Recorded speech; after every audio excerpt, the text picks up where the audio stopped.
In the dead of night, moon shining bright, on this lonely stretch of road will three men come.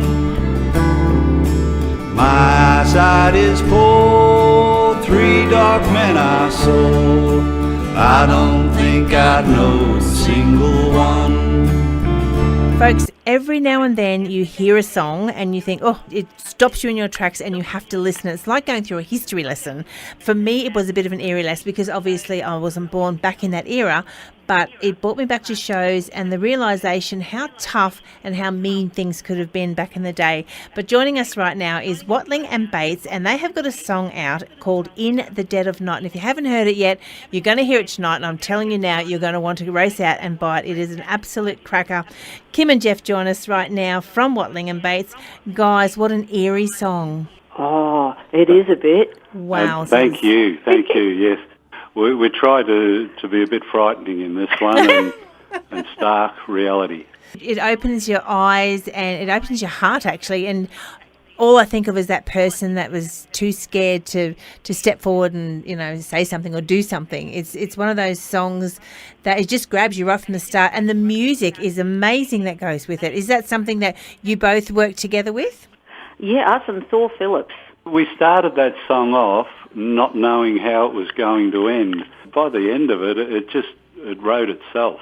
We started playing and then Thor added his bit and the whole thing just got spookier and spookier. It was great. Well, I'm going to make it extra spooky. Oh, no. Jeff started writing that song and was halfway through it and was stuck on it before I found those newspaper articles. No way. And, yeah, hairs on the back of the neck. Oh, I just got goosebumps. Because we live on that road. That's now the Summerland Way. Yeah. And it used to be the mail track that used to go down from Brisbane, around Mount Lindsay, past Unumgar Station to Casino. People at home are going, I want to know what this story's about. Well, basically, they found the remains of about 20 to 30 people, they weren't sure, in an old cave just up the road from us in 1850-something. Nobody knew how they got there or why they were there. They knew travellers had gone missing on the road for 10 years or more, and an old man was the last one to go missing. A stockman from further on up the river had met him in the afternoon. A day or so later, he stopped at Unumgar Station and asked how the old man went, and they said, "What old man?" He just vanished from sight. So he was the last one to go missing, and they never ever found out who was doing it or who actually the bones belonged to. It's very daunting, isn't it? And particularly now that you say that you started writing that, where you live. Yeah, he got up to halfway through the song, and I was looking on Trove, the National Library of Australia database, and searching on Unumgar, and the article came up and I said, "Oh, Darl, you better have a look at this."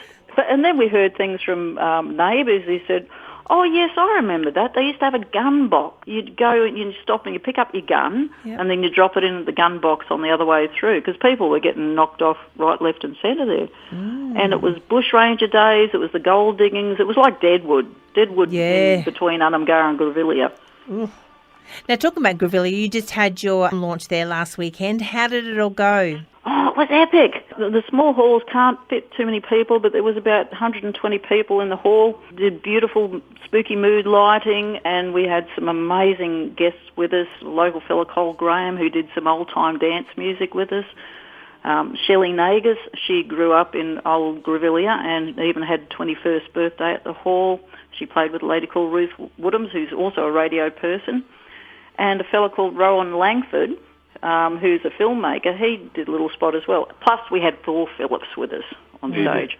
And Rowan blew us out. He played some really old-style ballads, I suppose you'd call it, just by himself. Stood up there with an old guitar and had everybody on the edge of their seats.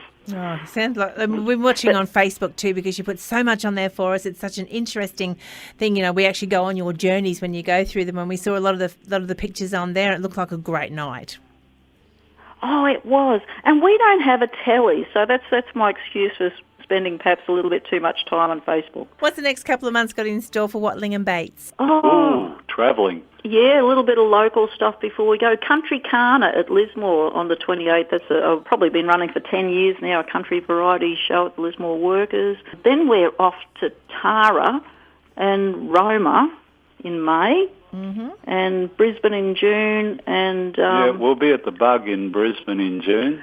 Oh, well, we on might my pop birthday, down. actually, 11th of June. So We'll I'll have to come- celebrate my birthday at the Bug in Brisbane. We'll have to come down and have a celebratory drink with you for your birthday. That'd be great. Well, what we might do is we're having a good old chinwag here, which is fantastic, but we do have to get on with the show and we do need to play some music. So what we're going to do is we're going to play your new song. Everybody sit back at home. But if they want to get a hold of the single, how can they do that? you can go to our website, watlingbates.com. We should have some directions there. There'll be a little button you can just press on the front page. Watling and Bates, thank you very much for joining us tonight. Kim and Jeff, it's been a pleasure as always. We could talk for hours. Thanks again for joining us. Here it is, In the Dead of Night. The old man's voices rolled, three dark men I saw. I watched them from as close as I would dare. The dark and misty forms melt before the dawn, vanished in that chilly night.